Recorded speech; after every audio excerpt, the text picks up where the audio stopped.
رحمۃ للعالمین۔ سیرت نبوی کو مکمل طور پر بیان کرنا اس وقت تک ممکن نہیں جب تک اسلام سے پہلے اور بعد کے حالات کا تقابل نہ کیا جائے۔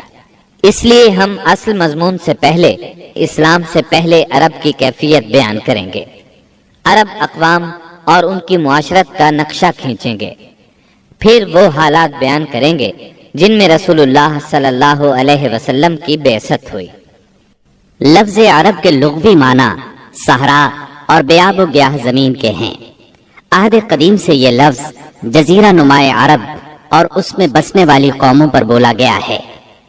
عرب کے مغرب میں بحر احمر اور جزیرہ نمائے سینا ہے۔ مشرق میں خلیج عرب اور جنوبی عراق کا ایک بڑا حصہ ہے۔ جنوب میں بحر عرب ہے جو در حقیقت بحر ہند کا پھیلاؤ ہے۔ شمال میں ملک شام اور کسی قدر شمالی عراق ہے۔ ان میں سے بعض سرحدوں کے بارے میں اختلاف بھی ہے۔ کل رقبے کا اندازہ 10 لاکھ سے 13 لاکھ مربع میل تک کیا گیا ہے۔ نسلی اعتبار سے مورخین نے عرب اقوام کی 3 قسمیں قرار دی ہیں۔ نمبر 1، عرب بائدہ، یعنی وہ قدیم عرب قبائل اور قومیں جو بالکل ناپید ہو گئیں اور ان کے متعلق ضروری معلومات بھی دستیاب نہیں، مثلا عاد، سمود، تسم، جدیس، عمالقہ وغیرہ۔ نمبر 2، عرب عاربہ، یعنی وہ عرب قبائل جو یعرب بن یشجب بن قحطان کی نسل سے ہیں، انہیں قحطانی عرب کہا جاتا ہے۔ نمبر 3، عرب مستعربہ، یعنی وہ قبائل جو سیدنا اسماعیل علیہ السلام کی نسل سے ہیں، انہیں عدنانی عرب کہا جاتا ہے۔ عرب عاربہ یعنی قحطانی عرب کا اصل گہوارہ ملک یمن تھا۔ یہیں ان کے خاندان اور قبیلے مختلف شاخوں میں پھوٹے، پھیلے اور بڑھے۔ ان میں سے 2 قبیلوں نے بہت شہرت حاصل کی۔ ایک ہمیر، جس کی مشہور شاخیں زید الجمہور، قزاع اور سکاسک ہیں۔ دوسرا کہلان، جس کی مشہور شاخیں ہمدان، انمار، مزہج، تے، کندہ، لخم، جزام، ازد، اوس، خزرج اور اولاد جفنا ہیں، جنہوں نے آگے چل کر ملک شام میں بادشاہت قائم کی اور آل غسان کے نام سے مشہور ہوئے۔ عرب مستعربہ کے جد اعلیٰ سیدنا ابراہیم علیہ السلام اصلاً عراق کے ایک شہر اور کے باشندے تھے۔ یہ شہر دریائے فرات کے مغربی ساحل پر کوفے کے قریب واقع تھا۔ اس کی کھدائی کے دوران میں جو کتبے برآمد ہوئے، ان سے اس شہر کے متعلق بہت سی تفصیلات منظر عام پر آئی ہیں، اور سیدنا ابراہیم علیہ السلام کے خاندان کی بعض تفصیلات معلوم ہوئی ہیں۔ نیز ملک کے دینی اور اجتماعی حالات بھی سامنے آئے ہیں۔ سیدنا ابراہیم علیہ السلام یہاں سے ہجرت کر کے شہر حران تشریف لے گئے تھے، اور پھر وہاں سے فلسطین جا کر اس کو اپنی دعوتی سرگرمیوں کا مرکز بنا لیا، اور دعوت و تبلیغ کے لیے یہیں سے اندرون و بیرون ملک آتے جاتے رہتے تھے۔ ایک بار آپ مصر تشریف لے گئے۔ فرعون نے آپ کی بیوی سیدہ سارہ علیہ السلام کی کیفیت سنی تو بدنیت ہو گیا۔ انہیں بری نیت سے اپنے دربار میں بلایا، لیکن اللہ نے سیدہ سارہ کی دعا کے نتیجے میں غیبی طور پر فرعون کی ایسی گرفت کی کہ وہ ہاتھ پاؤں مارنے لگا۔ اس کی نیت بد اس کے منہ پر مار دی گئی، اور وہ اس حادثے کی نوعیت سے سمجھ گیا کہ سیدہ سارہ اللہ کی نہایت خاص اور مقرب بندی ہیں۔ وہ ان کے اس وصف سے اس قدر متاثر ہوا کہ اپنی بیٹی ہاجرہ کو ان کی خدمت میں دے دیا۔ پھر سیدہ سارہ نے سیدہ ہاجرہ کو ابراہیم علیہ السلام کی زوجیت میں دے دیا۔ ابراہیم علیہ السلام ان دونوں کو لے کر فلسطین واپس تشریف لائے۔ پھر اللہ نے سیدہ ہاجرہ کے بطن سے ابراہیم علیہ السلام کو ایک فرزند ارجمن اسماعیل علیہ السلام عطا فرمایا۔ سیدہ سارہ بے اولاد تھیں، اس لیے انہیں بہت غیرت آئی، اور انہوں نے سیدنا ابراہیم علیہ السلام کو مجبور کیا کہ سیدہ ہاجرہ کو ان کے نوزائیدہ بچے سمیت جلا وطن کر دیں۔ حالات نے ایسا رخ اختیار کیا کہ انہیں سیدہ سارہ کی بات ماننا پڑی، اور وہ سیدہ ہاجرہ اور اسماعیل علیہ السلام کو لے کر حجاز تشریف لے گئے۔ وہاں انہیں ایک بے آب و گیاہ وادی میں اتار دیا۔ اسی جگہ آج بیت اللہ ہے، اس وقت نہیں تھا، صرف ٹیلوں کی طرح ابھری ہوئی زمین تھی۔ سیلاب آتا تو دائیں بائیں سے کترا کر نکل جاتا تھا۔ وہیں مسجد حرام کے بالائی حصے میں زمزم کے پاس ایک بہت بڑا درخت تھا۔ آپ نے ان دونوں کو اسی درخت کے پاس چھوڑا تھا۔ اس وقت مکے میں پانی تھا نہ انسان، اس لیے سیدنا ابراہیم علیہ السلام نے ایک توشہ دان میں کھجوریں اور ایک مشکیزے میں پانی رکھ دیا۔ اس کے بعد فلسطین واپس چلے گئے۔ ادھر چند ہی دن میں کھجوریں اور پانی ختم ہو گیا۔ سخت مشکل پیش آئی، مگر اس مشکل وقت میں اللہ کے فضل سے زمزم کا چشمہ پھوٹ پڑا اور ان کے لیے خوراک کا سامان بن گیا۔ اسماعیل علیہ السلام جب جوان ہوئے تو جرہم قبیلے سے عربی سیکھ لی۔ یہ قبیلہ وہاں پانی دیکھ کر آباد ہو گیا تھا۔ اس قبیلے کے لوگ انہیں پسند کرنے لگے تو ان لوگوں نے اپنے خاندان کی ایک خاتون سے ان کی شادی کر دی۔ اسی دوران میں سیدہ ہاجرہ کا انتقال ہو گیا۔ ادھر سیدنا ابراہیم علیہ السلام کو خیال آیا کہ اپنا ترکہ دیکھنا چاہیے، چنانچہ وہ مکہ معظمہ تشریف لے گئے، لیکن سیدنا اسماعیل علیہ السلام سے ملاقات نہ ہوئی۔ بہو سے حالات دریافت کیے، اس نے تنگ دستی کی شکایت کی۔ آپ نے وصیت کی کہ اسماعیل آئیں تو کہنا اپنے دروازے کی چوکھٹ بدل دیں۔ سیدنا اسماعیل علیہ السلام اس وصیت کا مطلب سمجھ گئے۔ انہوں نے بیوی کو طلاق دے دی اور ایک دوسری عورت سے شادی کر لی جو جرہم کے سردار مزاز بن عمرو کی صاحبزادی تھی۔ ان کی دوسری شادی کے بعد ایک بار پھر سیدنا ابراہیم علیہ السلام مکے تشریف لے گئے، مگر اس مرتبہ بھی سیدنا اسماعیل علیہ السلام سے ملاقات نہ ہو سکی۔ بہو سے حال پوچھا تو اس نے اللہ کی حمد و ثنا بیان کی۔ آپ نے وصیت کی کہ اسماعیل اپنے دروازے کی چوکھٹ برقرار رکھیں، اور فلسطین واپس ہو گئے۔ اللہ تعالی نے مزاز کی بیٹی سے اسماعیل علیہ السلام کو 12 بیٹے عطا فرمائے۔ ان 12 بیٹوں سے 12 قبیلے وجود میں آئے اور سب نے مکے ہی میں رہائش اختیار کی۔ ان کے حالات زمانے کی گرد میں دب کر رہ گئے۔ صرف نابت اور قیدار کی اولاد گمنامی سے محفوظ رہی۔ قیدار بن اسماعیل علیہ السلام کی نسل مکہ معظمہ ہی میں پھلتی پھولتی رہی، یہاں تک کہ عدنان اور پھر ان کے بیٹے معد کا زمانہ آ گیا۔ عدنانی عرب کا سلسلہ نسب صحیح طور پر یہیں تک محفوظ ہے۔ عدنان نبی صلی اللہ علیہ وسلم کے سلسلہ نسب میں 21ویں پشت میں آتے ہیں۔ بہرحال معد کے بیٹے نزار سے کئی خاندان وجود میں آئے۔ دراصل نزار کے 4 بیٹے تھے اور ہر بیٹا ایک بڑے قبیلے کی بنیاد ثابت ہوا۔ چاروں کے نام یہ ہیں: ایاد، انمار، ربیہ اور مزر۔ ان میں سے آخری 2 قبیلوں کی شاخیں اور شاخوں کی شاخیں بہت زیادہ ہوئیں۔ چنانچہ ربیہ سے اسد بن ربیہ، انزہ، عبد القیس، وائل، بکر، تغلب اور بنو حنیفہ وغیرہ وجود میں آئے۔ مزر کی اولاد 2 بڑے قبیلوں میں تقسیم ہوئی۔ نمبر 1 قیس اعلان بن مزر، نمبر 2 الیاس بن مزر۔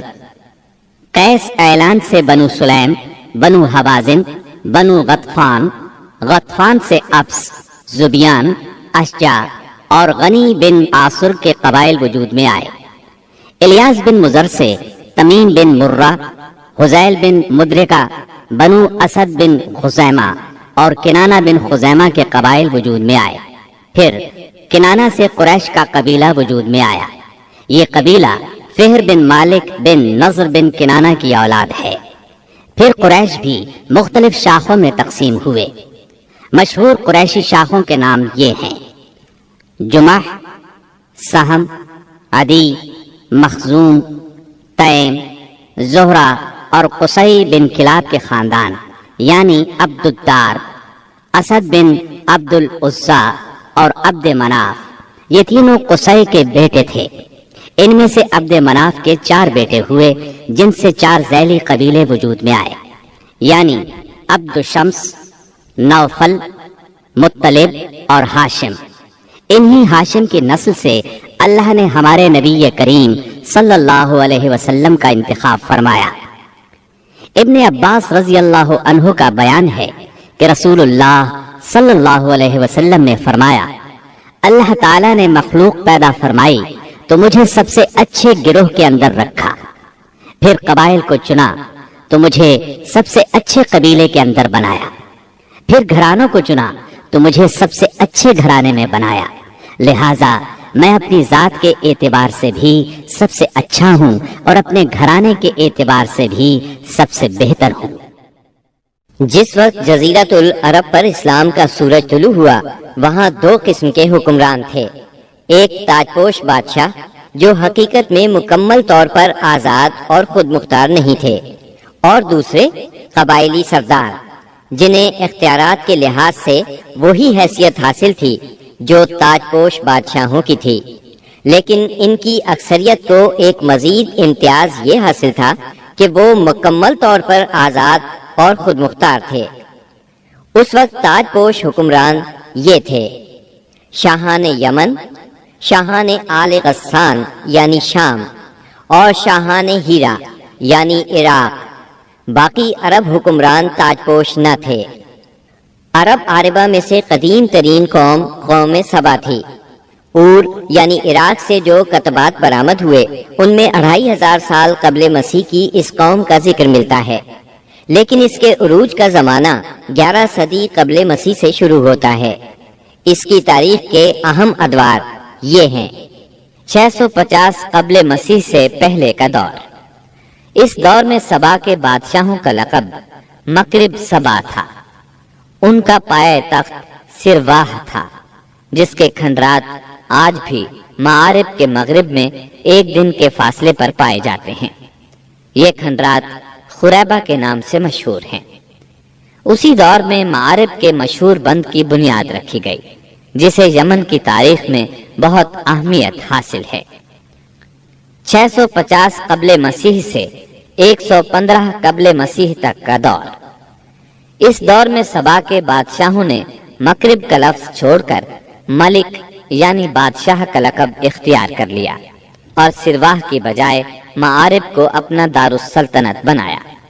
اس شہر کے کھنڈرات آج بھی صنعاء سے 60 میل مشرق میں پائے جاتے ہیں۔ 115 قبل مسیح سے 300 عیسوی تک کا دور۔ اس دور میں سبا کی مملکت پر قبیلہ ہمیر کو غلبہ حاصل رہا، اور اس نے معارب کی بجائے ریدان کو اپنا پائے تخت بنایا۔ پھر ریدان کا نام ظفار پڑ گیا، جس کے کھنڈرات آج بھی شہر یرین کے قریب ایک دائرہ نما پہاڑی پر پائے جاتے ہیں۔ اسی دور میں قوم سبا کا زوال شروع ہوا۔ 300 عیسوی کے بعد سے آغاز اسلام تک کا دور۔ اس دور میں یمن کے اندر مسلسل اضطراب اور انتشار برپا رہا۔ انقلابات آئے، خانہ جنگیاں ہوئیں، اور بیرونی قوموں کو مداخلت کے مواقع ہاتھ آئے، یہاں تک کہ ایک وقت ایسا بھی آیا کہ یمن کی آزادی سلب ہو گئی۔ چنانچہ اسی دور میں رومیوں نے عدن پر فوجی قبضہ کیا، اور ان کی مدد سے حبشیوں نے ہمیر اور ہمدان کی آپس میں کشمکش سے فائدہ اٹھایا، اور 340 عیسوی میں پہلی بار یمن پر قبضہ کیا۔ یہ قبضہ 378 عیسوی تک برقرار رہا۔ اس کے بعد یمن کی آزادی تو بحال ہو گئی، مگر معارب کے مشہور بند میں رکھنے پڑنا شروع ہو گئے، یہاں تک کہ 450 عیسوی یا 451 عیسوی میں بند ٹوٹ گیا، اور وہ عظیم سیلاب آیا جس کا ذکر قرآن مجید کی سورہ سبا میں سیل عرم کے نام سے کیا گیا ہے۔ پھر 523 عیسوی میں ایک اور سنگین حادثہ پیش آیا، وہ یہ کہ یمن کے یہودی بادشاہ زونواس نے نجران کے عیسائیوں پر ایک ہیبت ناک حملہ کیا۔ انہیں عیسائی مذہب چھوڑنے پر مجبور کرنے کی کوشش کی۔ جب وہ اس پر آمادہ نہ ہوئے تو زونواس نے خندقیں کھدوا کر انہیں بھڑکتی ہوئی آگ میں جھونک دیا۔ قرآن مجید کی سورہ بروج میں اسی لرزہ خیز واقعے کی طرف اشارہ موجود ہے۔ اس واقعے کا نتیجہ یہ ہوا کہ عیسائیت انتقام لینے پر تل گئی۔ وہ پہلے ہی رومی بادشاہوں کی قیادت میں بلا وجہ عرب کی فتوحات کے لیے تیاری کر چکے تھے، اپنے علاقوں کو وسیع کرنا چاہتے تھے۔ انہوں نے حبشیوں کو یمن پر حملے کی ترغیب دی، انہیں باہری بیڑا مہیا کیا۔ حبشیوں نے رومیوں کی شہ پا کر 525 عیسوی میں اریاق کی قیادت میں 70,000 فوج سے یمن پر دوبارہ قبضہ کر لیا۔ قبضے کے بعد اریاق نے شاہ حبش کے گورنر کی حیثیت سے یمن پر حکمرانی کی، لیکن پھر اس کی فوج کے ایک ماتحت کمانڈر ابرہا نے اسے قتل کر کے خود اقتدار پر قبضہ جما لیا اور شاہ حبش کو بھی راضی کر لیا کہ وہ اس کے قبضے کو تسلیم کر لے۔ یہ وہی ابرہا ہے جس نے بعد میں خانہ کعبہ کو ڈھانے کی کوشش کی اور ایک لشکر جرار کے علاوہ چند ہاتھیوں کو بھی فوج کشی کے لیے ساتھ لایا، جس کی وجہ سے یہ لشکر اصحاب الفیل کے نام سے مشہور ہوا۔ عراق اور اس کے نواحی علاقوں پر سائرس اعظم کے زمانے ہی سے اہل فارس کی حکمرانی چلی آ رہی تھی۔ اسے کوروش کبیر، خورس یا سائرس ذوالقرنین بھی کہا جاتا ہے۔ اس کا زمانہ 557 تا 529 قبل مسیح ہے۔ اس کے مقابلے میں کسی کو آنے کی جرت نہیں تھی، یہاں تک کہ 326 قبل مسیح میں سکندر مقدونی نے دارا اول کو شکست دے کر فارسیوں کی طاقت توڑ دی، جس کے نتیجے میں ان کا ملک ٹکڑے ٹکڑے ہو گیا اور طوائف الملوکی شروع ہو گئی۔ یہ انتشار 230 عیسوی تک جاری رہا۔ اسی دوران میں قحطانی قبائل نے اپنا وطن چھوڑ کر عراق کے ایک بہت بڑے اور شاداب سرحدی علاقے پر بود و باش اختیار کر لی۔ پھر عدنانی لوگ اپنا وطن چھوڑ کر اس طرف آئے۔ انہوں نے لڑ بھڑ کر جزیرہ فراتیہ کے ایک حصے پر اپنا قبضہ جما لیا۔ ادھر 226 عیسوی میں اردشیر نے جب ساسانی حکومت کی داغ بیل ڈالی تو رفتہ رفتہ فارسیوں کی طاقت ایک بار پھر پلٹ آئی۔ اردشیر کے عہد میں حیرہ، بادیات العراق اور جزیرے کے ربیعی اور مزری قبائل پر جزیمت الوضاح کی حکمرانی تھی۔ شاہان حیرہ کے پاس فارسی فوج کی ایک یونٹ ہمیشہ رہا کرتی تھی، جس سے بادیہ نشین عرب باغیوں کی سرکوبی کا کام لیا جاتا تھا۔